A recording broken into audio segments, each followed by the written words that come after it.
el emprendedor tiene por un lado el síndrome del impostor y por otro lado todo lo contrario. Todos nuestros clientes eran grandes, eran Vodafone, Repsol, Telefónica, BBVA, Santander, etcétera. Tu éxito no es venderle al cliente, sino repetir con ese cliente. Si pensamos en tener menos y hacer más, todos seríamos mejor. Y el fracaso no tiene que estar ligado a la tristeza, sino al revés, a ese crecimiento, ¿no? Los premios lo que te hace es darle una capa de confianza al que te está contratando. No les estamos enseñando a ser relevantes para hoy, ni siquiera para el futuro. Les estamos enseñando a ser relevantes para el pasado. Les enseñamos cosas que están obsoletas. Y para mí AI es muy transformador porque puede cambiar no solo la productividad, sino cómo hacemos los trabajos, las capacidades que tenemos, el poder traducir, el poder comunicarnos, el poder colaborar. Lo peor es arrepentirte de no haber hecho algo.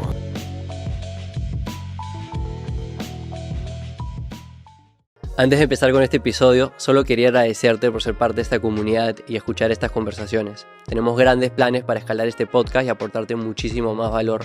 Hay un solo pequeño favor que tengo para pedirte. Actualmente el 60% de las personas que escuchan este podcast no están suscritas a nuestro canal. Me encantaría bajar ese número.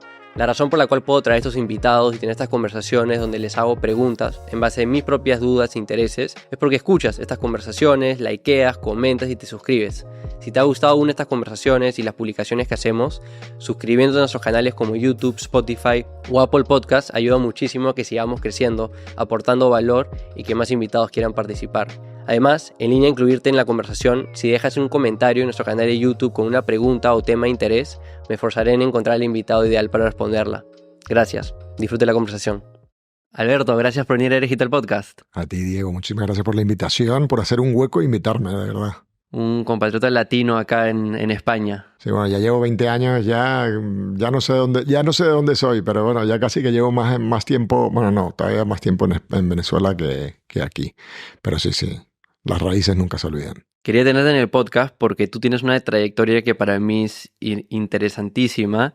Estás en este mundo tecnológico y de startups desde que nació el internet, diría yo. Así que has podido ver cómo todas estas tendencias han venido surgiendo, yéndose. Creo que vamos a poder conversar sobre toda tu experiencia de emprendimiento, que han sido muchísimas. Y con el entrar a tu LinkedIn nomás, ya cualquiera se puede dar cuenta de cómo has tenido mucho éxito en este mundo de startups, distintos modelos de negocio, así que de seguro muchísimos aprendizajes para aportar a la comunidad. Pero en líneas a todo este tema de emprendimiento, quiero aprender cómo nació tu interés por la tecnología, porque tengo entendido empezaste a emprender desde la universidad, pero de seguro todo esto nació desde mucho antes. Pues mira, no sé dónde nació. Yo creo que, bueno, mis padres trabajaron siempre comerciantes, empresarios y demás.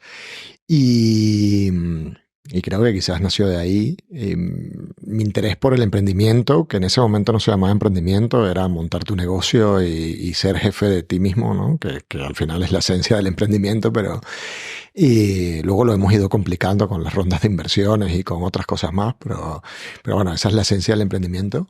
Y mi interés por la tecnología más ha ido desde los 12 años que mi hermana, que me lleva 12 años, estudió computación en Venezuela, que es lo que sería aquí informática, y bueno, te estoy hablando de años 80 o algo así, años 90 sí, 86 sería, no sé.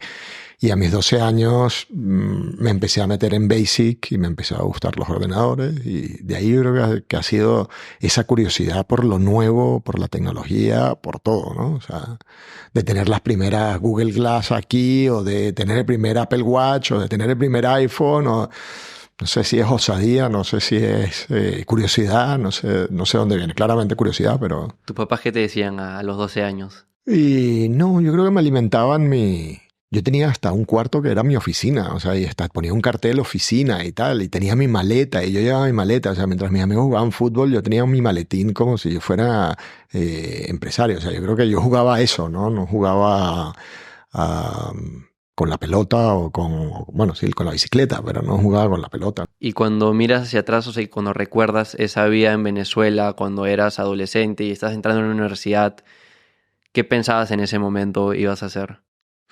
No, la verdad tenía claro que no quería ejercer derecho y estaba estudiando derecho.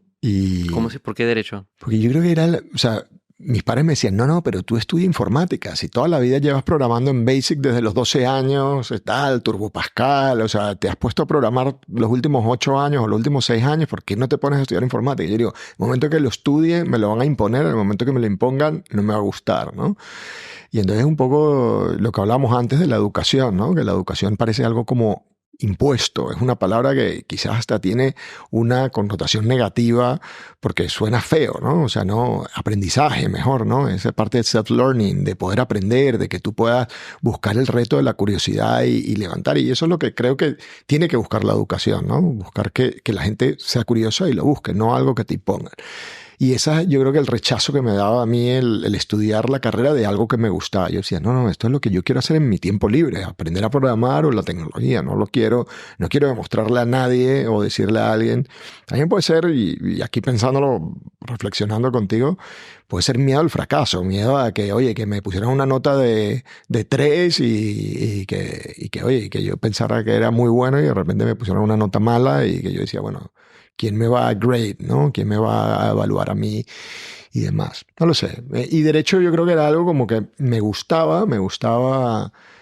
Tengo una debilidad que es la justicia, que ha ido evolucionando el concepto de justicia en mi vida en estos, tengo 47, pues en estos últimos 30 años. Y yo creo que era eso. Yo veía que era donde no sabía algo y decía, bueno, pues por lo menos voy a estudiar algo que no sé. Y algo que... Pero continuaste con la programación durante la universidad. Sí, o sea, continué con programación mucho tiempo. O sea, incluso monté, mi segunda compañía fue de páginas web. Y, o sea, mi primera compañía fue de tickets, de venta de entradas y era ahí el... ¿Para conciertos o qué?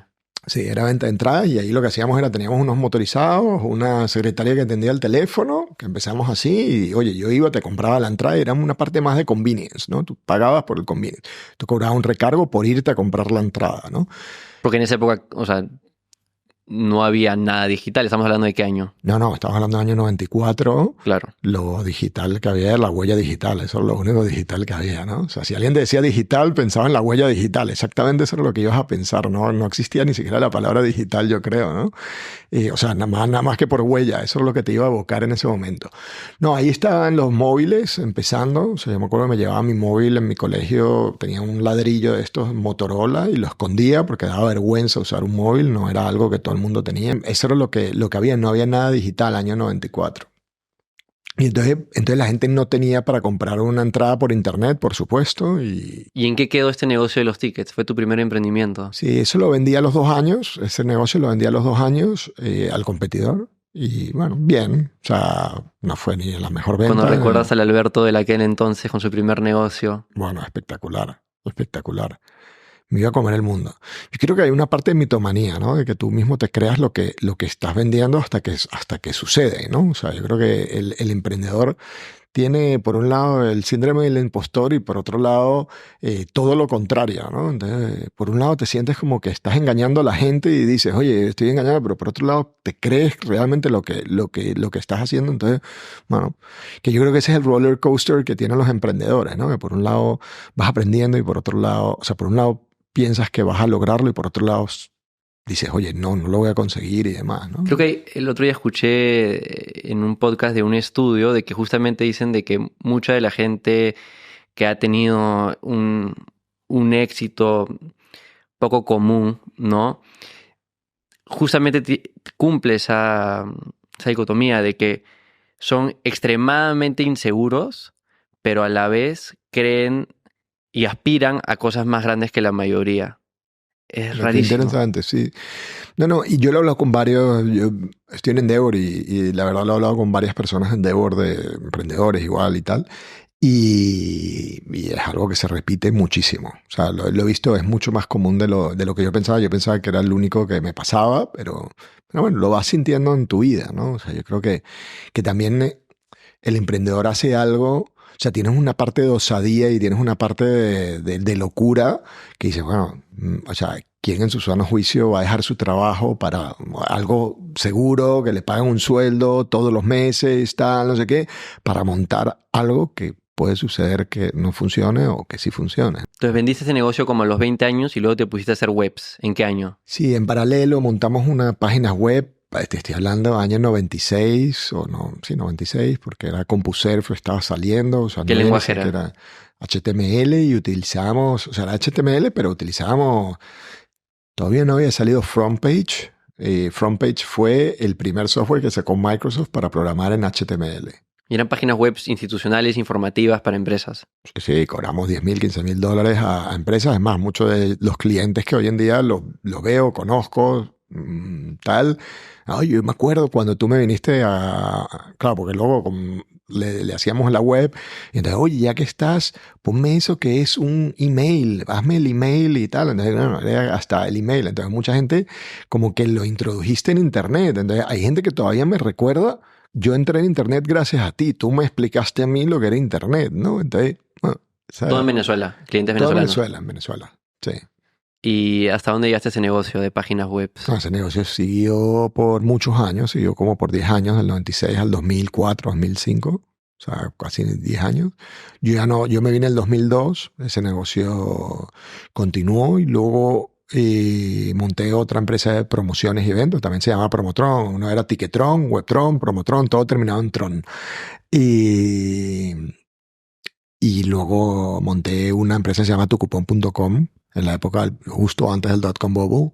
Que fue el equivalente a tu primer startup, se podría decir. Correcto, correcto. Porque ¿Levantaste capital? no, o sea, ahí, bueno, levantamos capital de Friends and Family, pero fuimos a buscar capital en Estados Unidos. Me acuerdo que contratamos un banco, un bufete de abogados que se llamaba Chadbourne and Park, que nos costó un ojo de la cara. Bueno, en fin, o sea, cometimos una cantidad de errores brutales. Y luego es que todo, ahí valía de todo y tal, o sea, dedicamos no sé cuánto tiempo para hacer el business plan porque la norma era hacer un business plan y si no tenías un business plan no podías pedir inversión, ¿no? Bueno, ahí aprendí muchísimo, ahí realmente esa fue mi primera startup. Ese era como el Wild Wild West de emprendimiento y startups en esa época. No estamos hablando de dot-com bubble alrededor del 2000, ¿verdad? Claro, 99, 98, 99, 2000 y de locos, de locos. Las reglas recién se estaban creando, los playbooks, las metodologías, o sea, el mercado de venture capital era inexistente prácticamente. Cero. El que te invertía en esa idea loca era otro loco. Claro, pero es que yo creo que ese era el problema, que es que no había una racionalidad alrededor de eso, ¿no? O sea, la racionalidad no existía porque, o sea, hoy en día tú ves a un inversor o sea, un venture capital y claro, tiene sus KPIs y tiene sus métricas y tiene su forma de conocer y su funnel para llegar a su emprendedor, para llegar a su deal flow, etc. Ese momento no, ese momento era trust, o sea, había unas métricas que se iban desarrollando, por supuesto los que mejores lo hicieron fueron los VCs que pusieron su framework de trabajo, pero Entonces tú alrededor del 2003 te fuiste de Venezuela. yo me fui a Venezuela en 2002, me fui a Venezuela y aquí me puse a trabajar en marca, estuve trabajando en marca con tecnología. Para los que no saben, Marca es esta revista digital de deportes, ¿verdad? O revista física y ahora también digital, ¿no? Correcto. En ese momento era el periódico más leído de España, más que El País, más que El Mundo, más que cualquier periódico. Se leía más el Marca que otro periódico. O sea, tú ibas en un taxi y te ponían el Marca, el periódico Marca, te lo ponían ahí, tú ibas a un bar, lo leían. Entonces era el periódico más vendido, más leído, no el más vendido. Más vendido creo que era El Mundo, El País creo. ¿Qué te pusieron a hacer ahí? Este talento altamente digitalizado que probablemente era inexistente en el mercado. Pues mira, ahí me fui a un departamento que estaba empezando. En ese momento, Marca le vendía a Telefónica si enviabas la palabra como usuario, si tú enviabas la palabra gol, RMA, Real Madrid, si enviabas esa palabra por SMS, te llegaba una notificación a tu teléfono de que en el minuto 43 había metido el gol Ronaldo. En esa época era otro Ronaldo. Exacto, no era Cristiano Ronaldo, era Ronaldo el gordo, que ahorita es el gordo, pero bueno, que no me escuche Ronaldo, pero era Ronaldo el otro Ronaldo, el que ahora es entrenador. Y ese Ronaldo era el que metió el gol en el minuto 43 o donde sea. Y ese es el que te llegaba la notificación. Y Marca hacía 1 millón de euros con ese... Solo con eso, los mensajes de texto. Con ese me dice que pagabas 10 céntimos, 15 céntimos, no me acuerdo cuánto pagabas, 60, no me acuerdo cuánto pagabas. Pero... Y tú imagino en ese momento estabas en Marca, pero ya... O sea, con ansias de empezar algo propio. O sea, mira, yo estaba en Marca... De seguro todos los días. Yo estaba en Marca Y bueno, mi jefe lo sabía y incluso me ayudó, que incluso, bueno, o sea, me pidieron, oye, ayúdanos a montar el departamento de desarrollo internacional. Y me metí en un equipo muy interesante, que era lo que hacíamos este tipo de nuevas tecnologías, nuevos productos, contenido, cómo sacarle partido a los contenidos. Y yo lo que hacía era el departamento de desarrollo de negocio internacional, ver cómo podíamos vender estos contenidos a, yo qué sé, a Chunghwa Telecom, a distintas operadores móviles y demás, ¿no? Y, y yo tenía una oficina en la calle enfrente y estaba montando con un amigo, estaba montando Mobile Dreams Factory, que era mi compañía que luego por 14 años Espérate, estuvo. me voy a almorzar. Ibas enfrente. Exacto. No, no, pero mi jefe lo sabía y de verdad le dediqué muchísimas horas, iba a trabajar domingo, me quedaba hasta las 10 de la noche y tal, pero justo eso, al mediodía me iba para allá y tenía reuniones, luego volvía, hacía mi trabajo, tal, y eso. Y en Mobile Dreams desarrollaban productos digitales para empresas. O sea, casi como una consultora de tecnología. Claro, ahí empezamos y empezamos haciendo aplicaciones Java y Symbian. En ese momento no había iPhone, no había Android, no había nada de esto. Y empezamos a hacer aplicaciones para operadores. En ese momento Orange en España se llamaba Mena. Y ahora empezamos haciendo con información de marca. Yo le vendía información a mi compañía, yo le vendía la información. Decía, oye, hacía full disclosure de que, oye, esta es mi compañía, le vendía información y vendíamos. Entonces generaba negocios para vender contenido deportivo, financiero, etcétera, ¿no? Quiero hablar a fondo de este negocio, pero me sorprende que empezaste este modelo de consultora y no algo típico de startup, llamémoslo más escalable. ¿Por qué? ¿Por qué esa decisión? Mira, yo había llegado, llevaba 2 años en España cuando montamos Mobile Dreams, llevaba 2 años. Yo no tenía mi red de contactos, todo mi capital humano estaba en Venezuela, Latinoamérica. Bueno, en ese momento mucha gente se había ido de Venezuela porque había habido el paro petrolero y entonces mucha gente empezó a irse de Venezuela, pues estuvo el país parado por mucho tiempo.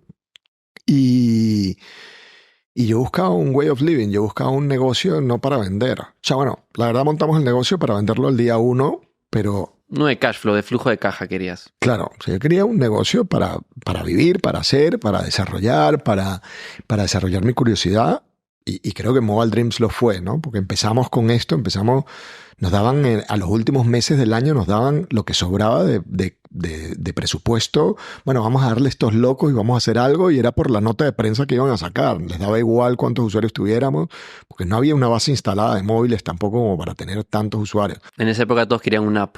Todos sí, pero querían una app, pero la gente no tenía data.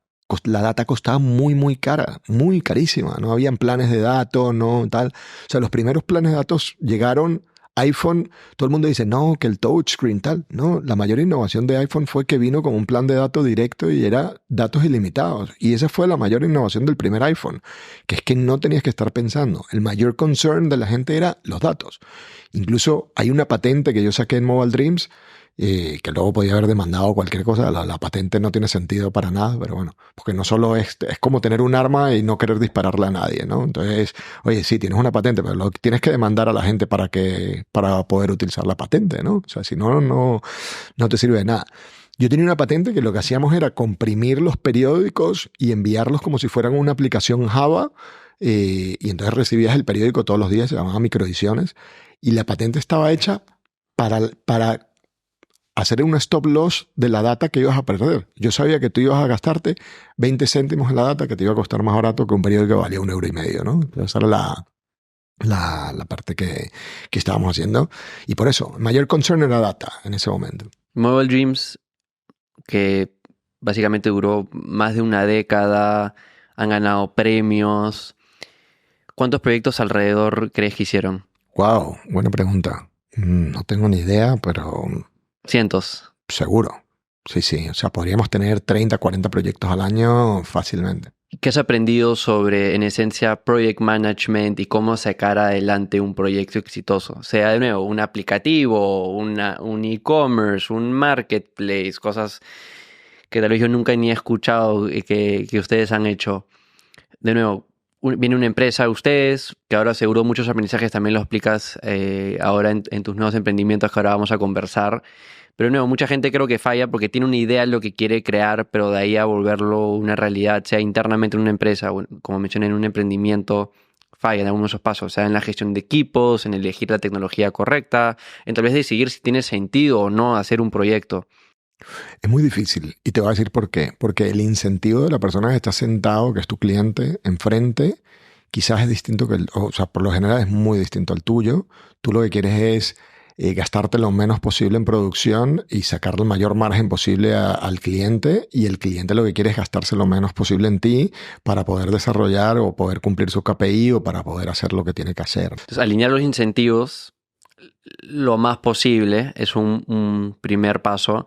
De ahí, de nuevo, sacar adelante, alinear equipos, algún tipo de metodología que usan para ser eficientes en la iteración de un proyecto. O sea, para mí son tres cosas. Primero es incentivos. O sea, yo creo que hay que alinear incentivos, adecuar expectativas. Y lo segundo es pensar en el cliente como que tu éxito no es venderle al cliente, sino repetir con ese cliente. Esa es la clave, ¿no? O sea, tú tienes que pensar que tu objetivo es repetir, no entregar. En el momento que piensas que es entregar y vender este proyecto, fallo. Porque al final vas a tratar de buscar la rentabilidad en el proyecto, vas a tratar de buscar...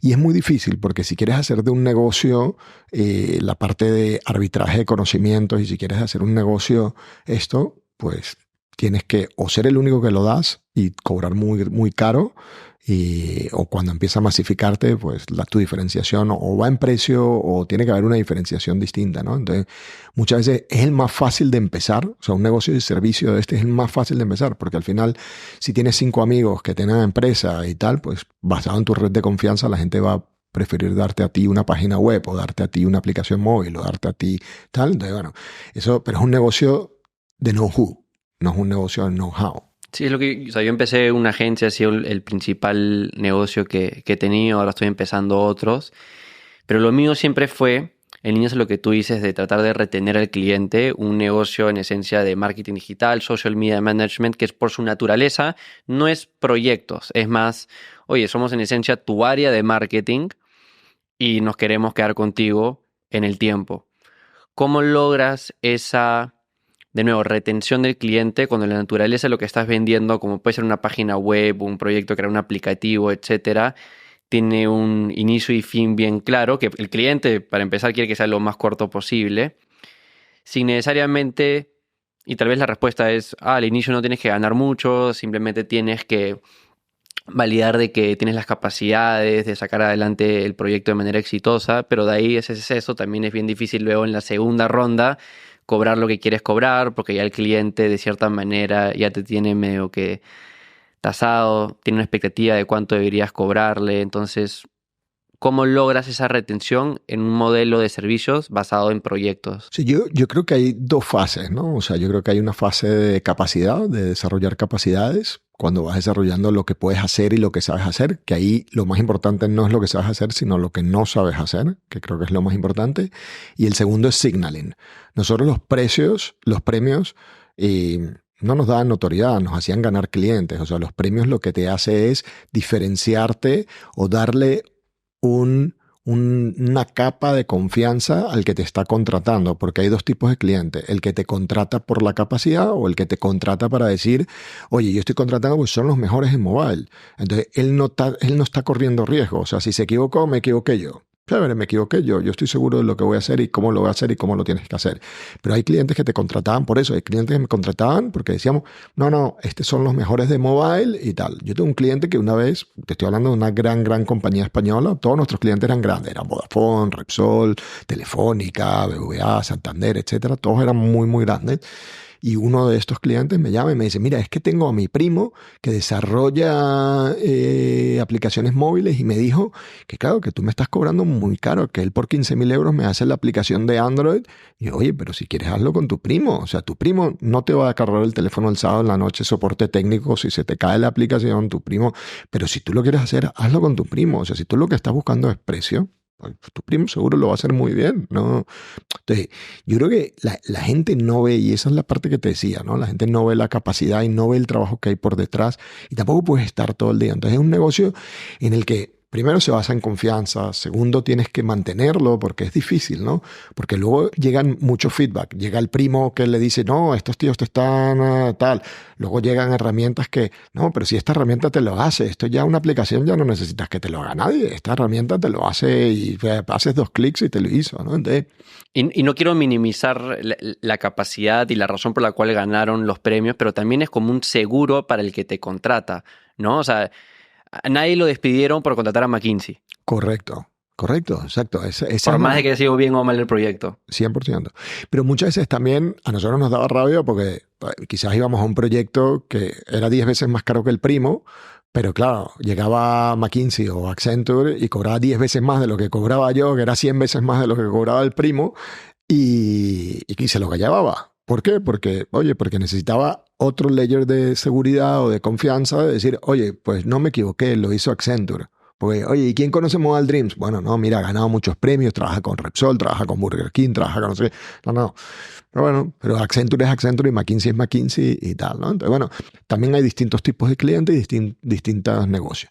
Y luego también hay otro problema que es el ruido interno, que es la guerra entre los departamentos, que el mismo departamento de sistemas, no, pero yo te lo hago. No, pero yo sé que si tú lo haces vas a tardar 3 años y si yo lo quiero hacer, o vas a hacer un scope of work que va a ser enorme y nunca va a salir este proyecto, a que si lo hago con alguien tengo un stop loss, sé que me va a costar tanto y mi presupuesto no se va a ir, ¿no? Entonces está el del departamento de tecnología bombardeando para que no hagan con otro. Entonces, bueno, o sea, hay mucho, y te digo, pasan todos los servicios y pasan todas las compañías, mientras más grande, y esto es parte del ser humano, ¿no? O sea, es parte de esos egos, vanidades y ambiciones que buscamos en cada cosa que hacemos, ¿no? Quiero profundizar sobre ese tema de cómo sacar adelante un negocio de servicios. Que de nuevo, es genial, es lo que yo hice, tú también has hecho.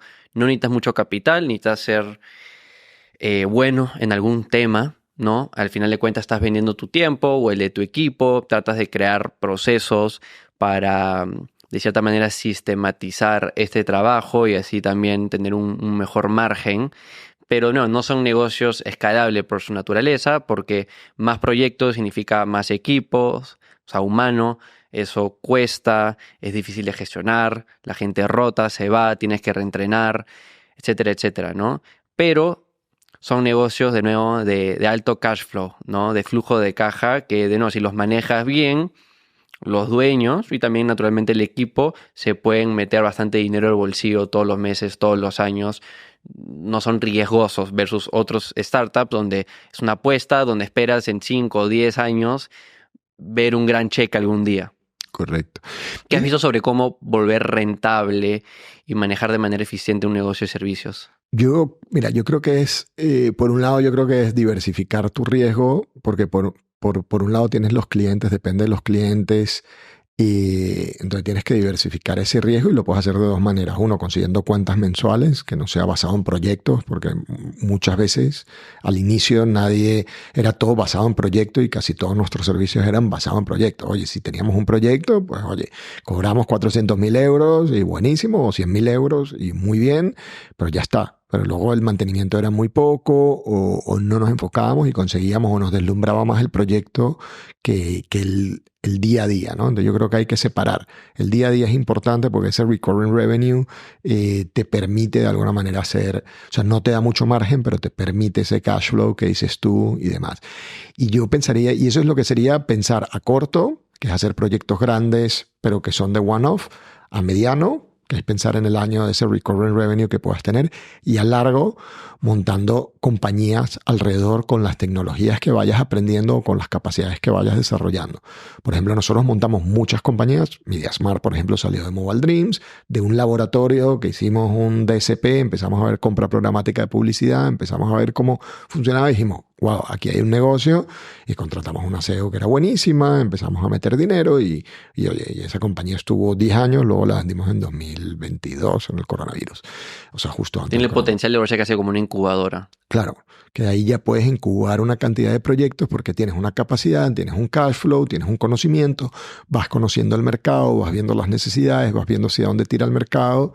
Y eso, por ejemplo, a nosotros nos permitió, a mí personalmente me permitió 2 cosas. Uno, conseguir invertir o hacer o crear dentro de esa incubadora varias compañías de e-commerce, de tal, muchas de las compañías salieron de ahí, dar clases de emerging trends y entender que las clases a mí lo que me permitía era conocer talento, o yo le daba clases en MBA, entonces bueno, conocía talento, gente que pudiera contratar o gente más que clientes, pero luego podías evolucionar a ver más clientes cuando empezó a crecer la parte de educación.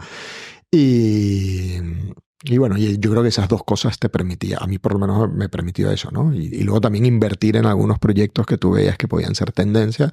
En algunos me equivoqué, en otros me salieron bien, pero bueno, ibas viendo, ¿no? Y los últimos años ha estado bien enfocado en Geld, ¿verdad? Sí, o sea, Geld llevo 4 años enfocadísimo, aunque lo montamos hace 8, pues llevo 4 años que tomé las riendas de Geld, que me metí como CEO de Geld, que al final primero era un inversor motivado y fue tan motivado que terminé siendo el CEO de Geld. ¿Qué es Geld para los que no saben? Pues mira, Geld es una aplicación de cashback de Fast Moving Consumer Goods, de compras de supermercado. Tú vas al supermercado, ves en la aplicación Danone, Procter & Gamble, Danone, por ejemplo, ves un yogur de Danone y dices, si compro este yogur de Danone de plátano me van a devolver 2 euros. Entonces tú vas, ves que en la aplicación, que si compras el yogur en cualquier supermercado físico, ¿no? Compras el yogur de Danone de plátano, pues te van a dar 2 euros. Le sacas una foto al ticket, yo reconozco que tú compraste ese yogur de plátano y te devuelvo 2 euros en tu cuenta virtual de Geld. Cuando llegas a 20 euros, vas a un cajero, metes un código y sacas los 20 euros en efectivo, ¿no? Entonces la lógica es, o a nosotros nos pagan las marcas de gran consumo, nos paga Danone porque ve que el yogur de plátano no se está vendiendo, o porque Mercadona está sacando un yogur de plátano y lo está sacando en lineal, o porque tiene que llegar a una cuota de mercado X, o porque está sacando un producto nuevo y quiere que sus consumidores lo conozcan. Pero bueno, es una parte de conocimiento, de awareness, dependiendo de quién te lo contrate dentro de la casa, que puede ser el departamento comercial, que puede ser el departamento incluso de data, porque sacamos data de ese ticket, data anonimizada, GDPR compliance, entendemos cómo son las cestas de compra en general, sin saber qué es lo que compra Diego, pero sabiendo cómo son las cestas de compra, pues sabemos las tendencias, cómo van, qué se vende más, por qué se vende, etcétera, ¿no? Y se pueden sacar muchas conclusiones de los tickets. ¿Qué es lo más difícil? Bueno, no, yo creo que conseguir usuarios es fácil, conseguir clientes es difícil. Que los clientes entiendan dónde está el valor o que los clientes tengan presupuesto, porque pensamos que las grandes marcas tienen muchísimo presupuesto, son muy racionales, lo tienen muy medido. Y en retail los márgenes son bajos, ¿no? Son muy bajos y entonces, claro, y quizás aquí tú le puedes dar gratis, pero esto tiene mucho más sentido, por ejemplo, que un sampling. O sea, tú cuando haces un sampling de, no sé, una lata de Coca-Cola, pues al final tienes que enviar la lata de Coca-Cola, tiene una parte logística y te cuesta no solo el producto, sino encima tienes que poner dinero on top of that para que haya un camión, para que luego se distribuya, para una base, para enviarlo por correo, lo que sea, ¿no? Aquí no, aquí el producto ya está en el supermercado, lo que tienes que ir es, vas al supermercado, lo compras y devuelves, te devuelvo el costo del producto. Entonces, el dinero que pones on top, y aparte es basado en performance. Entonces, por ejemplo, para hacer una acción de sampling, tiene todo el sentido del mundo. Ya estás distribuido en todos los supermercados, lo que quieres es que la gente lo pruebe, pues es lo más fácil. Incluso puedes saber o le puedes poner al usuario, porque sí puedes personalizar al usuario como tal. Oye, que si es un usuario que ya sabes que compró Coca-Cola de cereza y quieres darle la repetición, pues dile, oye, si ahora compras Coca-Cola, la segunda compra, pues te sale 50 céntimos menos o lo que sea, ¿no? Entonces, puedes hacer un micro-targeting. Entonces, cuando teníamos 50.000 usuarios, pues no, era dificilísimo. Cuando ya tienes 4 millones de usuarios, pues mucho más fácil porque ya llegas a un porcentaje enorme de la población, ¿no? Española. Y en el camino compramos otra compañía que se llama Birubi, que lo que hacemos es lo mismo, cashback, pero online. Entonces es utilizando las redes de afiliación o hablando con las marcas directamente.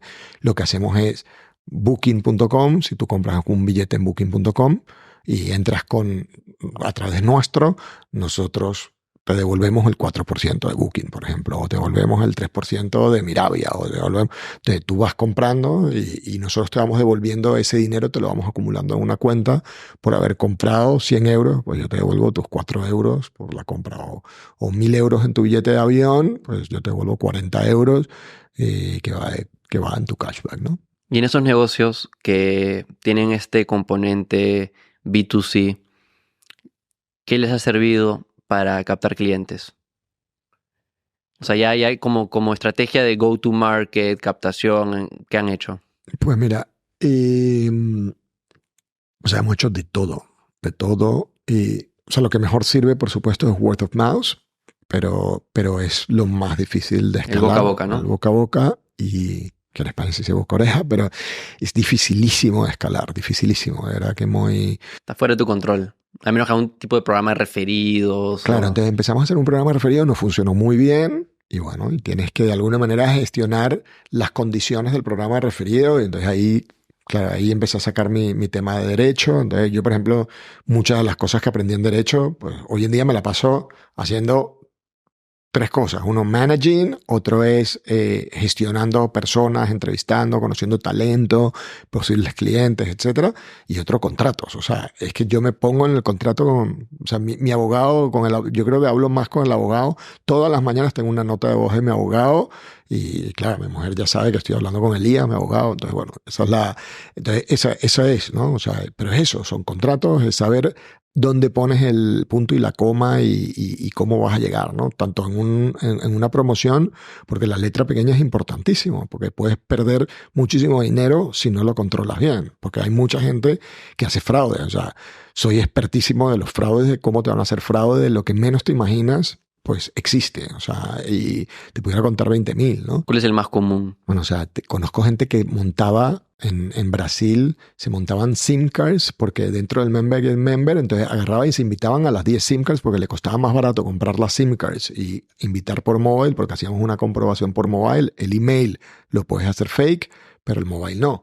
Entonces agarraban y compraban 10 SIM cards, se invitaban a 10 amigos, por cada amigo le dábamos 2 euros, sacaban sus 20 euros. Un arbitrage ahí encontraron. Hacían un arbitraje, claro, porque veían que les salía más barato ese. Entonces, bueno, y lo hacían. Entonces, bueno, hasta que vimos que, oye, que no, entonces no puedes invitar más de 20 amigos o no puedes sacar los 20 euros, sino que tiene que ser una mezcla entre invitados y uso de la aplicación, porque si no, no lo vemos como fair play, ¿no? Entonces, bueno, ese tipo de cosas. Pero así, 20.000, sacas la ley, sale la trampa, ¿no? Y entonces... Y están en varios países, ¿no? Si estamos en Brasil, Argentina, México, Colombia, y con Birubi que compramos estamos en Portugal e Italia también, y por supuesto España. ¿Cómo has cambiado como persona, no? Ya eres un poco mayor que yo, ya varias décadas emprendiendo.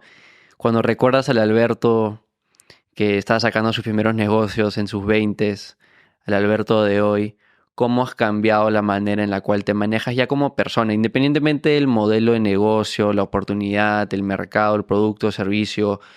Ya, ¿cómo lidias con tus equipos? ¿Cómo te manejas tú en el semana a semana, en el día a día? No, yo creo que uno, por supuesto, cambia muchísimo. Independientemente de lo de la familia, ¿no? Porque eso también obviamente cambia todo, pero... No. Y no la familia, o sea, la familia te puede cambiar, pero yo creo que hay 3 etapas en la vida de cualquier persona. No todo el mundo las pasa y no digo que yo sea, creo que soy un privilegiado por tener la oportunidad de hacerlo, pero no significa que los que no pasen... Yo creo que la primera es tratar de acumular, ¿no? De acumular lo que sea, ¿no? Tener amigos, tener dinero, tener propiedades, tener lo que sea, ¿no? Luego tratas de ser, y la segunda parte es ser, ¿no? El buscar el reconocimiento, el que, oye, esta persona tal, no sé qué. Y luego yo creo que hay una parte en la que buscas hacer, en la que buscas ese impacto, en la que buscas devolver, en la que buscas ayudar, en la que te sientes bien ayudando tú mismo, no porque estés haciendo el bien, no porque estés diciendo que estás haciendo el bien, sino es un sentimiento propio, intrínseco y demás, ¿no? Casi como la jerarquía de Maslow, ¿no? Exacto, o sea, igual, pero no todo el mundo tiene que satisfacer todas las etapas. Hay gente que se queda en el tener, hay gente que... Y lo vemos en los niños, ¿no? Cuando tienen 4, 5, 6 años, esto es mío, ¿no? Tienen un concepto de la propiedad y tal. Y bueno, y hay gente que se queda ahí. Mi sobrino está en esa etapa. Es lo mío, ¿no? Totalmente. Es que y hay gente que se queda en eso, ¿no? Esto es mío y que tienen un valor de la propiedad muy, muy grande, ¿no? Pero bueno, yo creo que está bien y que eso genera muchos incentivos. El tener genera muchos incentivos y genera muchas curiosidades, y genera muchas capacidades y tal. Pero yo creo que el ser también, ¿no? Sin pecar de ser vanidoso y sin pecar de ser Sí, sin pecar de ser vanidoso, ni egocentrista, ni narcisista, pero el cero yo creo que también, o sea, te ayuda como a decir, bueno, pues lo que has hecho es una parte de reconocimiento, lo que has hecho está bien y buscar eso, ¿no? Y luego el hacer, yo creo que ya es cuando tienes una paz y permites de que, oye, ¿para qué hemos venido a este mundo? ¿Y para qué estamos aquí? ¿Y a quién puedo ayudar? ¿Y cómo lo puedo hacer? ¿No? ¿Y cómo puedo hacer el bien todos los días sin que salga en el periódico? ¿No? Como un libre resultado, no un free from outcome. Por ejemplo, yo cada día estoy tratando de dirigir mi vida más hacia acciones en el día a día, en mi trabajo y todo, que son un fin por sí mismo, que no son acciones que están tratando de lograr algo, sino el hecho de, no, las tareas que hago en el día a día son lo que me gusta hacer, son lo que me apasiona hacer, ya son cosas que siento que aportan a la sociedad y están dentro de mis habilidades. Y naturalmente en el tiempo esas habilidades se irán incrementando y por ende podré aportar más, pero o sea, no es que un día terminas y no, todo eso es una expectativa, no es algo que quiero ir formando en el tiempo, pero crear un negocio basado en que al final de cada día no estoy pensando, oye, obtuve el resultado o no. No, las tareas me divirtieron, la pasé bien, aporté valor. Ese es el fin, ¿no? Y de esa manera hay menos ansiedad porque no estoy buscando algo externo, una retroalimentación del mercado. Sí, hay likes, hay seguidores, hay visualizaciones en el YouTube, hay un poquito más de dinero en el banco, si bien no hay mucho, pero un poquito más siempre es bueno.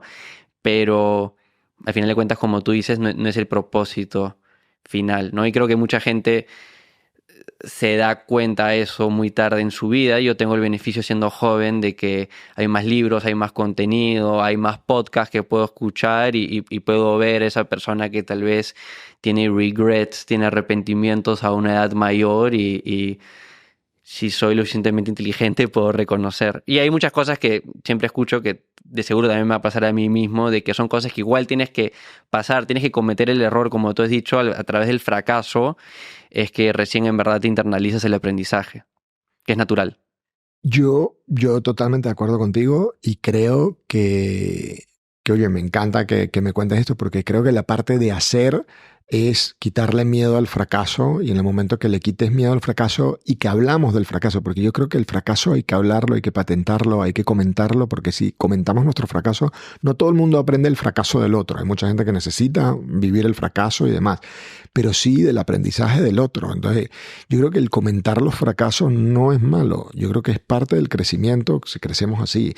Si pensamos en tener menos y hacer más, todos seríamos mejor. O sea, si hay más gente que haga más podcasts, o ya no te digo hacer buenas acciones, o sea, puede hacer cosas. O sea, yo a mis hijos les digo, oye, ¿vas a ver vídeos en YouTube? Muy bien, monta un vídeo en YouTube. Aprende cómo la persona está haciendo un vídeo, hazlo tú, móntate tu canal. Mis hijos tienen canal de YouTube y aunque está cerrado, es privado y tal, yo lo que quiero es que ellos vean cómo es un vídeo, que estén pensando. O sea, tengo mi hijo de 9 y mi hijo de 12, están pensando en montar una marca de ropa y entonces estuvimos todo el verano, quieren hacer un business Shopify. plan y el Shopify. Y entonces, no me voy a gastar esto porque me voy a gastar estos 200 euros en el Shopify para pagar el Shopify y tal. Entonces, oye, ese concepto de hacer, o sea, yo creo que nuevamente el hacer no es hacer cosas es de ser activo, no de ser pasivo, ¿no? Y creo que las redes sociales, que están muy bien porque puedes aprender, tienes conocimiento en todo el tiempo, pero te hace una posición de ser pasivo. Entonces tenemos que cortar eso y ser activo y decir, oye, vamos a emprender, vamos a montar un podcast o un vídeo. Justo a inicios de este año, ¿no? En Año Nuevo, apunté en mi celular, mira, acá está la prueba, mi fondo de pantalla de cuando está, ¿no?, bloqueado el teléfono. Y son como que principios que quería seguir en este año, ¿no? Cosas como enfoque, acción masiva imperfecta, ¿no? A veces por perfeccionistas no sacamos cosas como puede ser un video o un podcast. Crear sistemas, ¿no? A veces en mi vida faltan sistemas. Y una es creador sobre consumidor, que es clave, ¿no? 100%. Porque hay momentos donde sí, me encanta ver contenido, pero ya, o sea, a veces ya es una manera de procrastinar, a veces, de nuevo, ya consumes tanto que ya ni te acuerdas, si escuchas suficientes consejos, todos se cancelan entre sí. Entonces, al final de cuentas, tienes que decidir y actuar sobre algo. Yo creo que hay que leer, yo creo que hay que ver. Yo, por ejemplo, aprendo muchísimas cosas en TikTok, de verdad, y me encanta TikTok y veo, igual que tengo una restricción en Instagram, pero en TikTok no, y veo mucho y me encanta y aprendo muchísimas cosas. ¿No? Recontradictivo. Sí, es muy adictivo, pero por eso es lo que te iba a decir. Me pongo limitaciones del tiempo, pero incluso de leer, porque es que si no, igual leer, te puedes estar horas leyendo. Entonces, tienes que leer y tienes que hacer. O sea, yo, por ejemplo, leo en este dispositivo, leo y tomo notas. O sea, estoy leyendo un libro y estoy tomando notas. Entonces, yo creo que hay que buscar esa parte de controlarnos, ¿no? O sea, por ejemplo, a mis hijos, a los pequeños, yo le controlo el tiempo de cuánto usan el teléfono y les limito el tiempo. Al mayor ya no. Al mayor lo que hacemos es que nos mandamos pantallazo los tres, que tenemos un grupo de WhatsApp, el mayor tiene 12, nos mandamos cuánto, los tres, mi mujer, Joseph, mi hijo y yo. Nos mandamos un pantallazo de cuánto hemos dedicado el día anterior en el teléfono. Y es más un autocontrol, porque creo que le tenemos que enseñar a nuestros hijos no a limitarles, sino a que se autolimiten el tiempo que utilizan Internet o cualquier cosa. No. Primera vez que escucho eso y me hace un montón de sentido. El tema de que ellos mismos aprendan a autolimitarse. Porque si no, se vuelven como tú eras el universitario que estaba apasionado por programar, pero bastaba que tus papás te digan que estudies eso para que digas no. Correcto. Que yo creo que el decirle que no a los hijos te genera al revés. O sea, no, yo creo que hay que apoyarlos en todo y hay que ayudarlos. Y es igual con muchos otros productos que son adictivos en la vida, ¿no? 100%.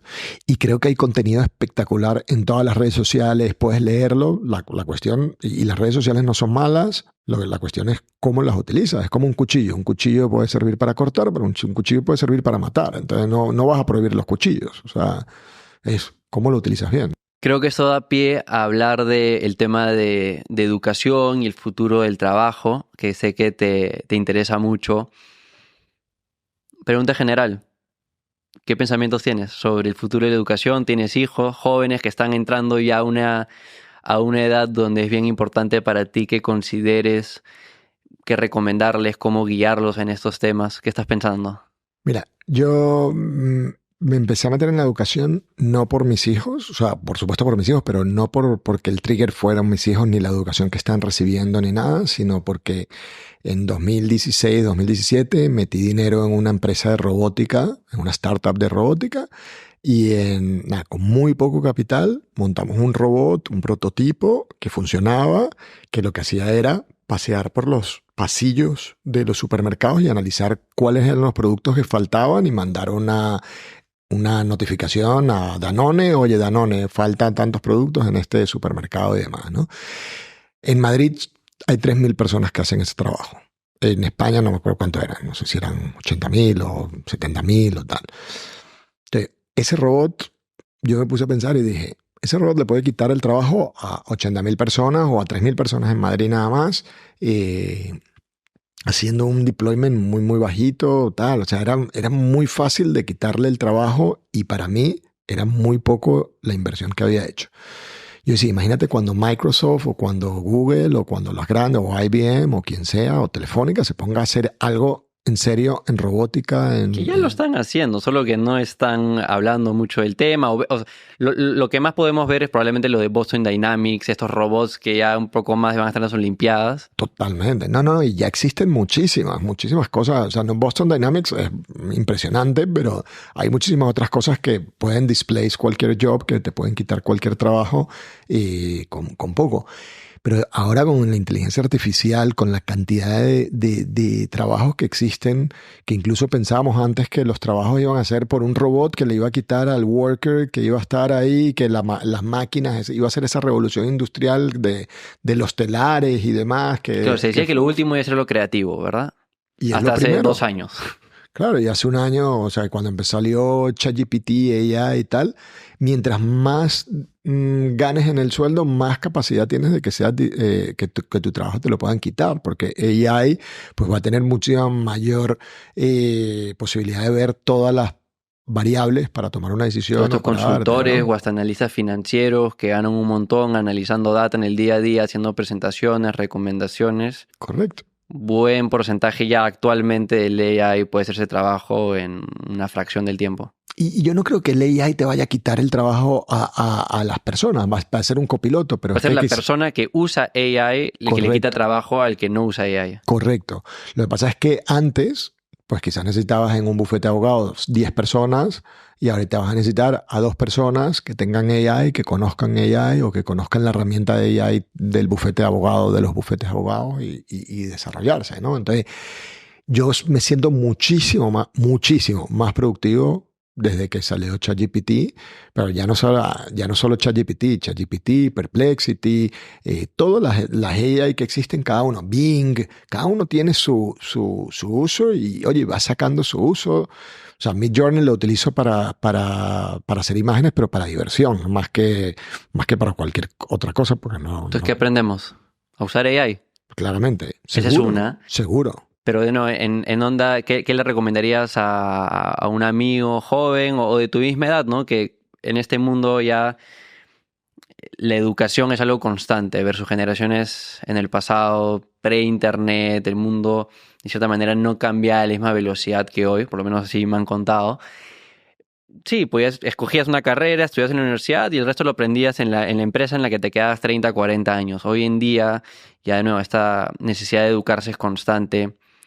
¿Qué piensas que es importante? Fuera de aprender a usar ChatGPT, lo que nos saque Elon y Sam Altman. Seguro. No, ahí yo creo que, por supuesto, ChatGPT uno tiene que aprender o todos los AI, pero yo creo que uno tiene que estar constantemente en ese lifelong learning que dices tú. Tenemos que estar constantemente preparándonos y estar abiertos a esa preparación, porque hoy es ChatGPT, mañana será cualquier otra cosa, como dices tú, que saque Elon. Entonces yo creo que lo que tenemos que estar abiertos o permeables a cualquier conocimiento y a que el conocimiento que tendremos que ser mejor y que es una competencia. Lo que pasa es que es muy difícil porque estás compitiendo con mucha gente, estás compitiendo con cómo ser mejor tú mismo, ¿no? O sea, cómo ser más productivo. Yo, por ejemplo, a veces le dedico muchísimo más tiempo a cómo ser productivo que siendo productivo. Entonces, le dedico muchísimo tiempo a leer, a utilizar herramientas.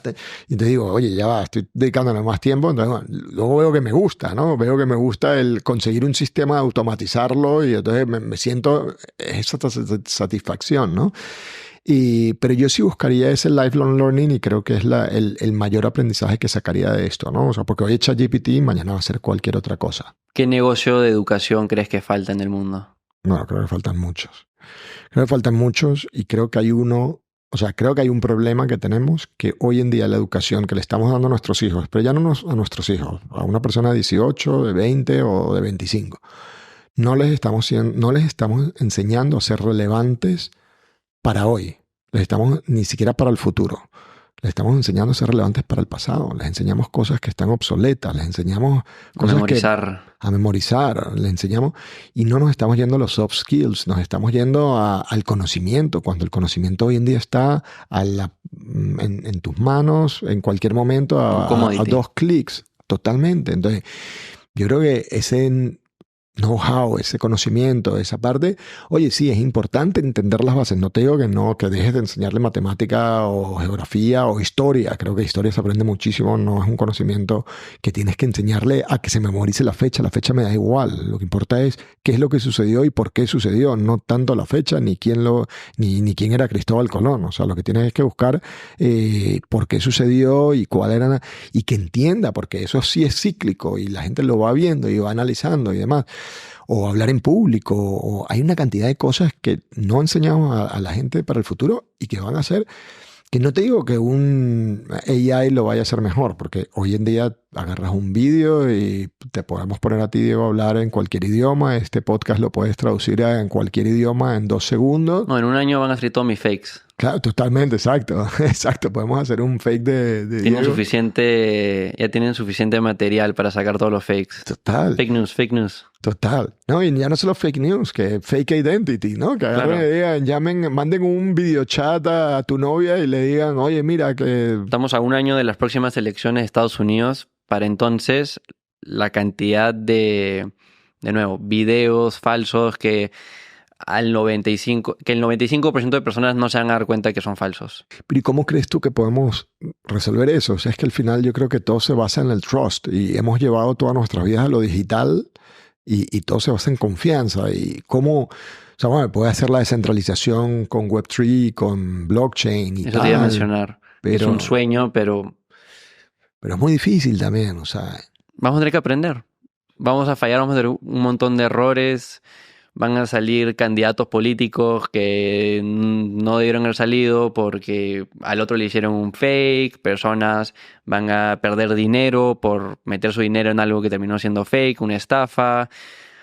Y de alguna manera vamos a tener que adaptarnos, ¿no? segurísimo. O sea, yo creo que ahora el problema que tenemos es scarcity of trust. O sea, no hay una escasez de confianza impresionante en todo y hay un escepticismo en todo, ¿no? O sea, yo veo un vídeo, yo leo un artículo en el periódico y me pregunto, lo primero que me pregunto, o sea, un artículo en digital o lo que sea, lo primero que me pregunto es quién pagó este artículo. Esa es directamente... Por eso vuelve a lo que mencionaste de que las personas van a tener que aprender a comunicarse porque ese trust, esa confianza se está bajando de estas instituciones, como podría ser el periódico que quieras mencionar, a las personas. Cada día más ya las personas no creen en las instituciones, como tú dices, sino en personas. Ok, yo confío en lo que me dice este blogger o este youtuber o este podcaster o este emprendedor o mi amigo que vive al costado. O sea, vamos a llegar a ese punto, ¿no? Ya estamos viendo eso. Seguro. La democratización de las opiniones y de la información. No, es de locos. O sea, yo de verdad creo que me preocupa los próximos años electorales en Estados Unidos porque, como dices tú, va a haber mucha artillería, mucha guerra sucia, mucha guerra de países que no quieren que en Estados Unidos haya unas elecciones limpias y demás.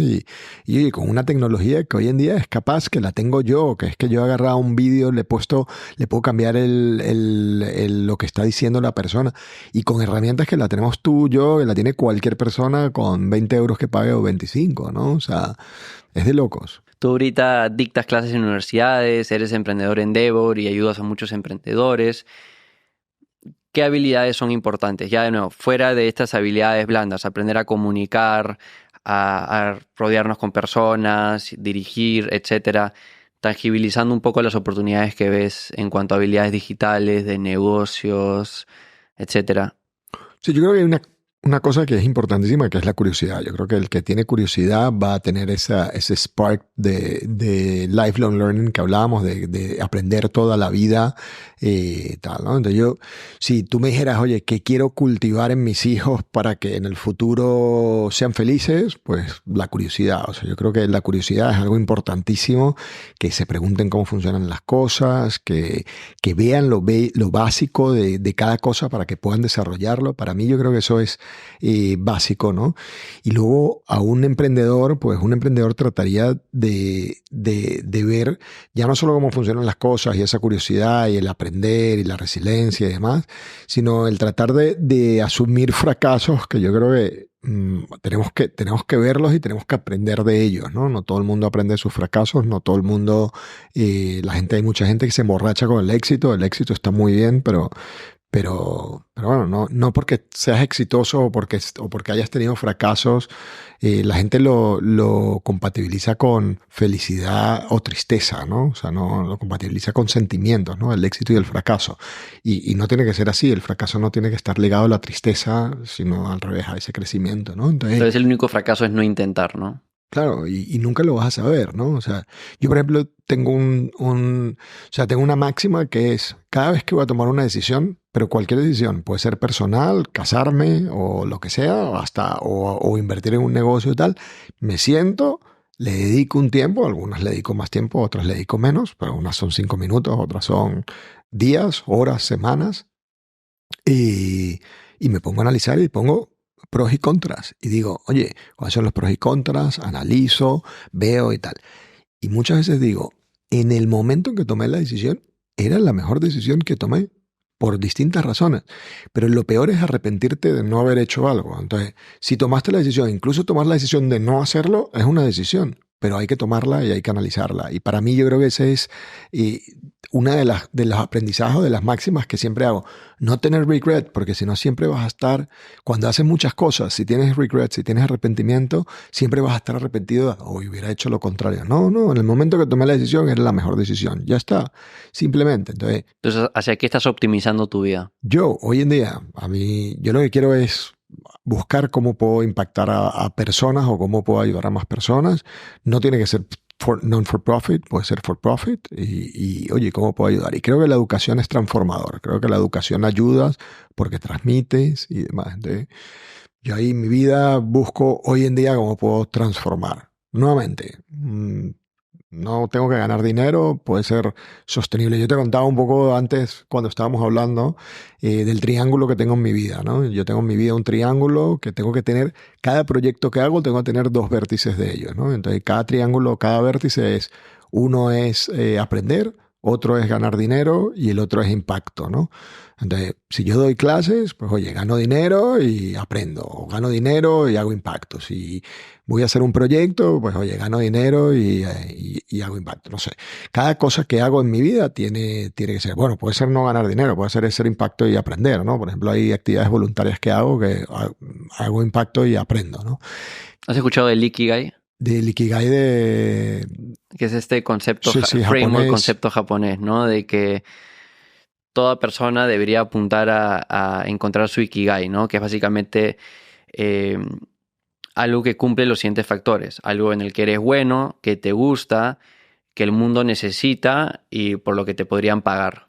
Y de cierta manera, si tú te pones a analizar y son como que 4 aros que se unen en el medio, ese es tu Ikigai. Sí. Lo he visto, lo conozco, pero sí, pudiera ser como un Ikigai. Es similar a lo que has dicho, ¿no? Sí, puede ser como mi Ikigai y tal. Lo que pasa es que hoy en día, incluso antes cuando estabas en la época del tener, pues buscaba más que el triángulo se fuera a la parte del dinero. En el ser, pues trataba más de aprender y de ser y tal. Y hoy en día busco más en la parte de impacto, ¿no? En el hacer, ¿no? Y el hacer nuevamente, como te decía, es ser creador, es hacer cosas, es tal, y que toda mi vida he hecho y he querido hacer. Pero hoy en día es ayudar, ¿no? Entonces, bueno, y buscar qué es lo que tiene impacto, porque si no tienes un propósito, al final es lo que decías tú al principio, ¿no? Si no vas al trabajo y al final del día no viste que divertiste, que tenía un propósito, que había un fin, que está conectado con tu screenshot que te habías puesto, pues si no está conectado no lo haces, ¿no? Entonces, ¿qué persona fue muy influyente en tu vida? Sea que conociste o tal vez por libros, videos, audios. Pues mira, mi abuelo, y no lo conocí, y mi abuelo materno, que no lo conocí, pero yo creo que muchos de los aprendizajes de la familia, muchos de los aprendizajes de esta etapa incluso que estoy ahora del hacer, vienen de él, ¿no? O sea, es una persona que se hizo a sí misma, una persona que se fue a los 13 años, vivía en Marruecos y se fue a los 13 años a Panamá y se volvió a los 18 para casarse con su mujer, que cuando se había ido tenía 3 años o 4 años o 5 años y él había visto una niña que era de una familia y que dijo, cuando le dijeron, no, ya está en edad casadera, pues entonces a los 20 y pico se vino y hizo su edificio y montó su tienda y bueno, y se hizo a sí mismo. Pero por sobre todo, ya no solo la parte emprendedora o la parte comerciante, sino que ayudaba a todo el mundo y no decía nada a nadie, ¿no? O sea, al final... Te has ido enterando en el tiempo. Claro, yo me voy enterando de gente que se iba acercando y, oye, tu abuelo me ayudó a que yo montara mi primer negocio o todo. Entonces, su buen hacer le seguía, ¿no? Entonces, mira, la verdad que yo creo que esa me ha influido mucho y creo que muchos de los aprendizajes que tenemos en mi casa y de mis primos y tal es de mi abuelo. Entonces, ¿qué le dirías al Alberto que recién estaba iniciando este mundo empresarial, de trabajo, de querer ayudar a otros, hacer dinero en el camino, de nuevo siguiendo o sea, el mi Alberto a triángulo? los 18 años o a mi Alberto... Sí, o sea, cuando recién estabas entrando de nuevo a hacer en el mundo. No, bueno, no, yo creo que yo al principio, pues yo pensaba otras cosas. ¿Con qué cambiaste? O sea, algo en el cual cambiaste tu pensamiento de manera radical, dirías. Bueno, yo creo que cuando vas cumpliendo unas expectativas que tienes y dices, bueno, pues cuando llego a esto, o vas teniendo expectativas que se van cumpliendo o que no se van cumpliendo, ¿no? O sea, porque yo ya voy a por mi segundo billion, porque como nunca llegué al primero, pues me marqué el segundo billion de objetivo. No, no solo las expectativas que se cumplen o las que no se cumplen, sino, oye, el ir viendo cosas que vas haciendo y vas diciendo, oye, qué es lo que me falta en la vida, ¿no? Y qué es lo que necesito hacer y qué es lo que... Entonces yo sí le diría a mi yo de los 18 años, no le diría quédate tranquilo que todo va a salir bien sabiendo cómo va a pasar todo, sino le diría todo lo contrario. Le diría no te quedes tranquilo, porque creo que esa salida de la zona de confort es lo que hace claramente que hoy esté aquí.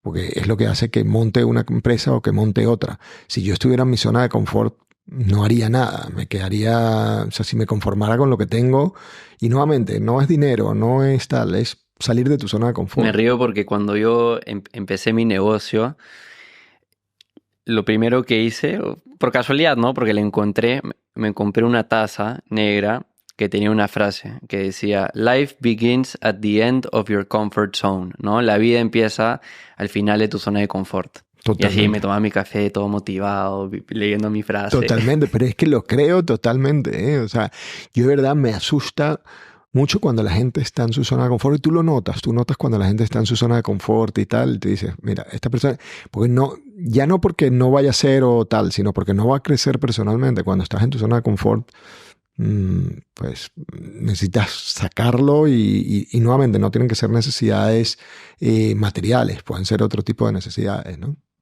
Sí, es como este balance, ¿no? Entre también la zona de confort y la zona de competencia, ¿no? Por ejemplo, creo que hay una gráfica, y me lo voy a sacar mal, no me lo sé de memoria, pero básicamente es esto de como que cuando una actividad es demasiado difícil para ti, te frustras, te da ansiedad.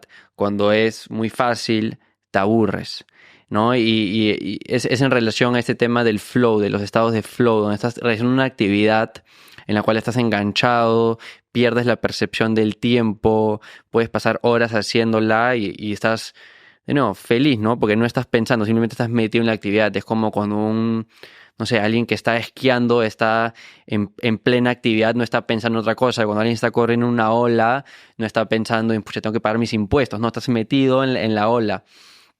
Y para lograr eso es una actividad en la cual está al límite de tu zona de competencia y que te estás saliendo ligeramente, ¿no? Porque el esforzarte un poquito más, estirarte un poquito, es lo que te mantiene concentrado, no aburrido, pero no tan fuera de tu zona de confort de que te sientes frustrado y dejas la actividad. Y puedes pasar un montón de tiempo haciéndola. Mira, qué interesante. Me gusta la parte Flow, hay un libro que se llama Flow que recomiendo bastante, que es bueno, que habla de eso. Oye, me gusta porque creo que ahí también, creo que es un poco lo de la educación que hablamos antes de la universidad o de el no tener o creer en la autoridad detentada, ¿no? O sea, ir en contra de la autoridad y tal.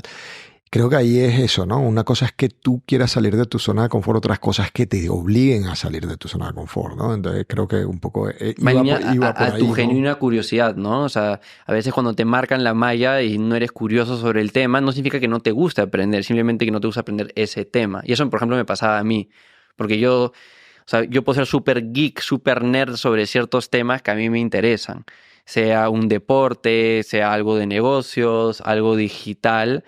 Pero si no me estás hablando de algo que me interesa, no voy a tener ganas de aprender. Y me encanta la educación. Y yo antes, no sé, en el colegio, en la universidad, al inicio de la universidad, pensaba, o sea, educación, o sea, nunca me metería a trabajar en educación, no me interesa para nada. Y ahora literal estoy creando un nuevo negocio de educación y este podcast, su propósito es un educativo. Era simplemente un tema de que, bueno, simplemente no solo se me enseñó tal vez de la manera correcta. Ahora, por ejemplo, creo que hay este concepto, no sé mucho en verdad del tema, pero los colegios Montessori no se tratan de eso, ¿no? De tratar de que el alumno mismo, el niño mismo elija qué es lo que quiera aprender y más o menos vaya formando su propia malla. Sí. Sí, yo creo que ¿No? van más a project-based learning, basado en proyectos y dentro tocan varios palos. Entonces te dicen, bueno, vamos a hacer una carrera ciclista de Canadá a la Patagonia, y entonces, bueno, aprendes geografía, aprendes física, aprendes... Entonces, bueno, si a ti te gusta más la física, pues te dedicas más a la física. Entonces, te exponen a toda y entonces tu curiosidad es la que va guiando, que eso es un poco lo que dices tú de Montessori, pero sí, a mí me parece bellísimo, ¿no? O sea, ese concepto. Y creo que así tendría que ser mucha de la educación hoy en día, ¿no? El tratar de guiar, que la curiosidad te guíe tu camino, ¿no? Por lo menos en las edades tempranas. Luego ya más adelante ya hay que buscar otras cosas, pero sí, educación es muy transformador. O sea, de verdad es muy transformador porque multiplica. O sea, que tú eduques a una persona. O sea, yo he visto personas que han terminado dando clases y que dicen, oye, gracias a ti yo doy clases y estoy llegando a... O sea, tú llegaste a 10 personas y esas 10 personas llegaron a otras 10 y cada una... Entonces es multiplicador al final, el que tú puedas formar a la gente y luego a mí me gusta porque... el rédito es muy grande porque la gente se acuerda de la clase que, oye, tú fuiste la primera persona que me enseñó internet, o tú fuiste la primera persona que me enseñó este concepto de mobile y ahora soy el encargado de mobile de esta gran compañía, ¿no? Entonces, impresionante. Te lo juro que me encanta por eso, ¿no? O sea, me encanta de poder haber influido en gente y entonces, bueno, creo que tiene mucho impacto y me gustaría hacer algo de educación. Nuevamente, estoy ahí viendo nuevas interfaces y cosas de esas, interfaces conversacionales y el ChatGPT, AI y tal, y ahí estoy investigando ese tema. Vamos a ver qué sale. Siempre curioso, siempre manteniendo esa energía por más proyectos, se nota en ti. Totalmente. Bueno, todo empieza con la curiosidad, ¿eh? Todo empieza con el spark, la chispa es la curiosidad. No empiezas, bueno, oye, voy a ganar 10 euros más o 10 euros menos, ¿no? No te imagino retirándote. Bueno, lo mismo me dice mi mujer. Lo mismo me dice mi mujer. Lo mismo me dice mi mujer y lo peor es que todo es que, claro, mi hobby es leer o hacer o trabajar o lo que sea. Entonces, bueno, cuando me retire, no, como no sé jugar golf, no sé jugar cartas, no sé tal, pues me va a costar. Alberto, me ha encantado esta conversación. He aprendido muchísimo. Me has inspirado a seguir aprendiendo más, salir de mi zona de confort siempre. Quiero crear una dinámica que suelo hacer en el podcast, varias preguntas rápidas, lo primero que venga a tu mente. Vamos a ver. Cuando piensas en la palabra exitoso, ¿quién es la primera persona que viene a tu mente? Wow. Y Steve Jobs. ¿Qué oportunidades de negocio ves que recomendarías a un amigo o familiar seguir? Pues mira, yo creo que AI es transformador. Como te decía antes, han habido 3 momentos clave en mi historia profesional. El primero, Internet. No había una base, no había ordenadores, no había Internet. Segundo, mobile. Empezó el desarrollo de Internet como tal y ya se empezó a masificar la base de ordenadores móviles, que eran los smartphones, y ahí fue la segunda. El tercero es AI, y para mí AI es muy transformador porque puede cambiar no solo la productividad, sino cómo hacemos los trabajos, las capacidades que tenemos, el poder traducir, el poder comunicarnos, el poder colaborar, el poder... muchas cosas, ¿no? Entonces, nos aumenta en capacidades, aumenta la persona, aumenta el humano en capacidades. Entonces, ¿cómo podemos evolucionar a esa siguiente etapa que no sé cuál será? Se la tendríamos que preguntar a Kurzweil o a quien sea, pero no sé cuál será la siguiente, pero creo que es súper transformador.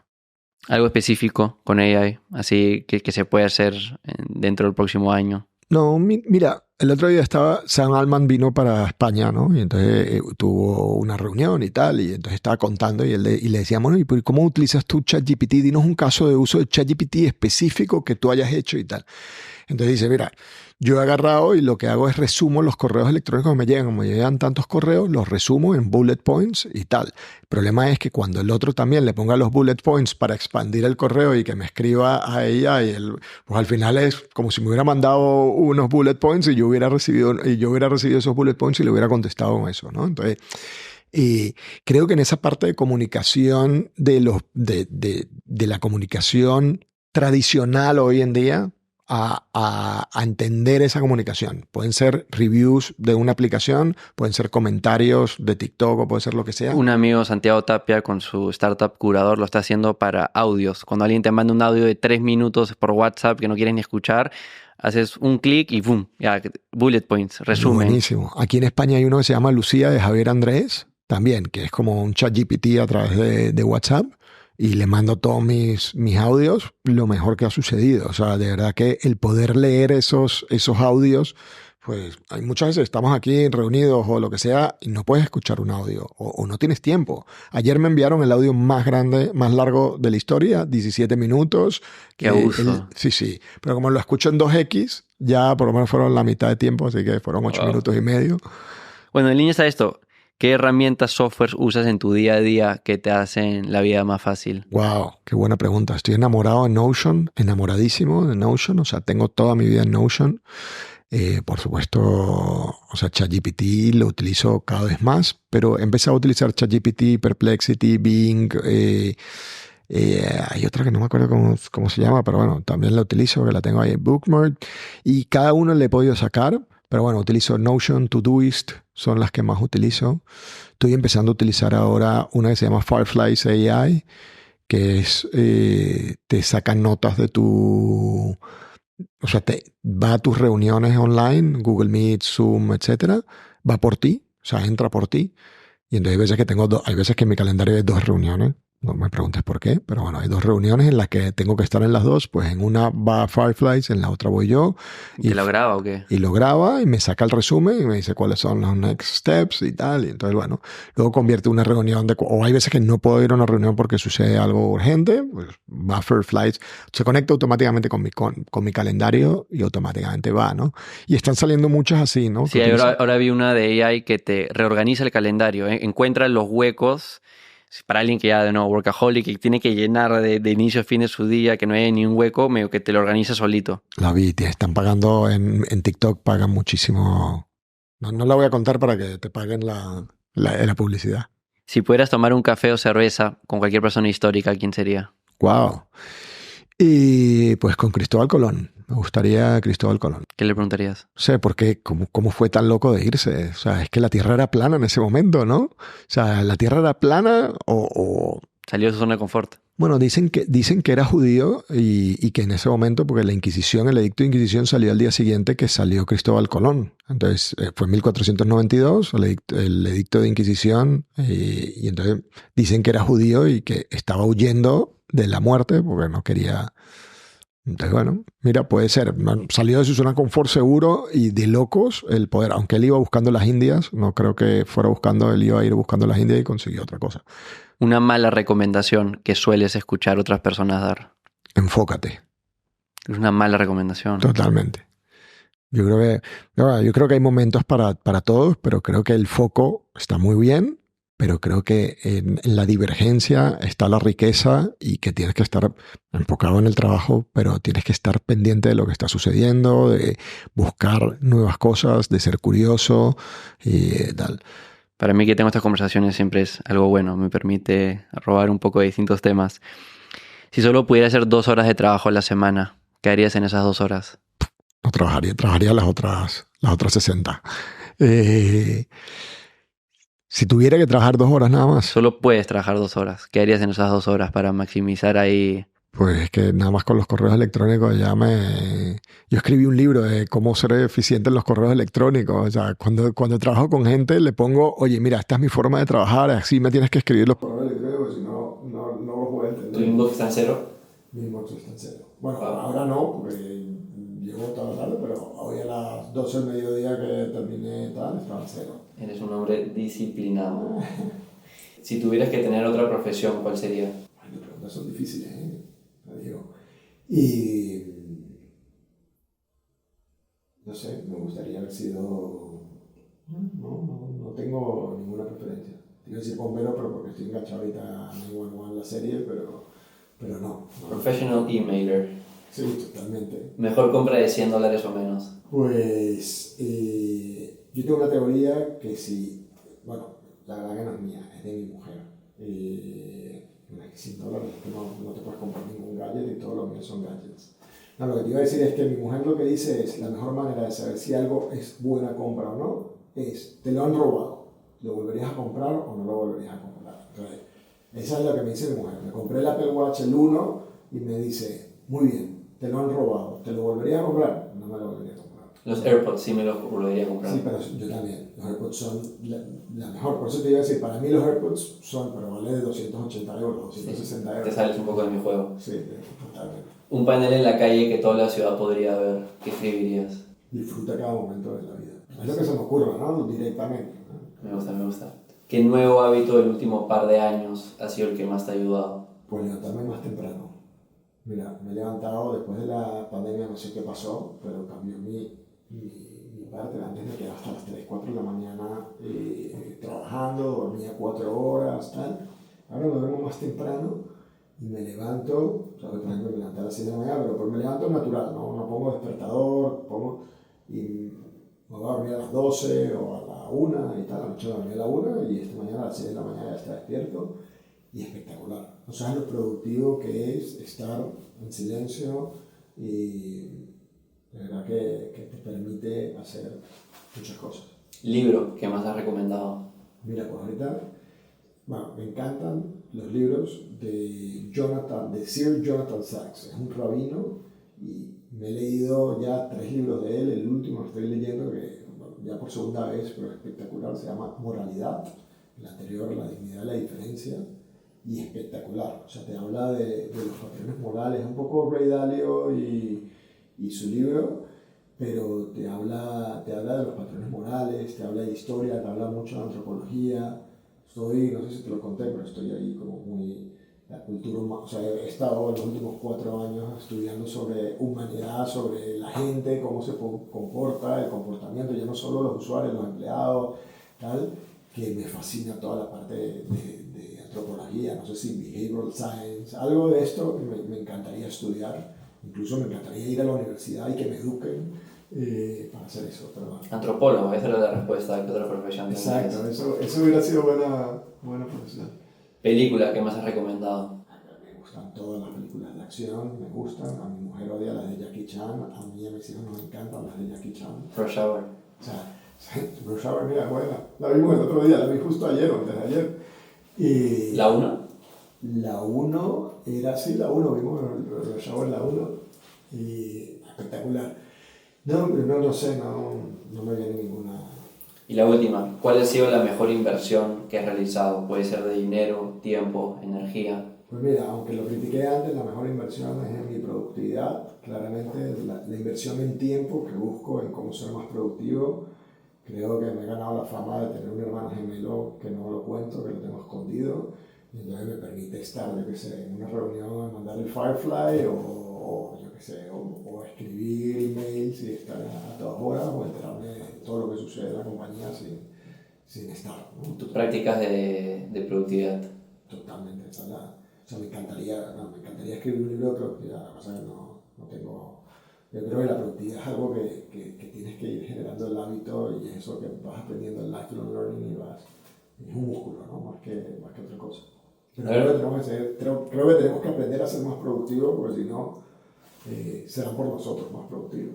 Alberto, me ha encantado esta conversación. Definitivamente la tenemos que repetir cuando vuelva a visitar o tú te vengas para la TAM. ¿Algún lugar donde quieres derivar a nuestra audiencia? No, pueden entrar en gale.com, por supuesto me pueden escribir por LinkedIn, respondo casi todos los correos. Cuando estoy en etapa de inversor, pues invierto y contesto los correos de inversión. Cuando no, pues oye, contesto también de que no estoy invirtiendo, pero oye, buenísimo, me encanta que me escriban. Y nada, a mí también me ha encantado verte y estar contigo este tiempo. Gracias por hacer un hueco en tu viaje en Madrid y venir a verme, que de verdad ha sido un placerazo y ojalá la próxima nos veamos en Latinoamérica, que me encanta. Buenísimo, la repetimos. Queda muchos temas por conversar todavía. Claro que sí.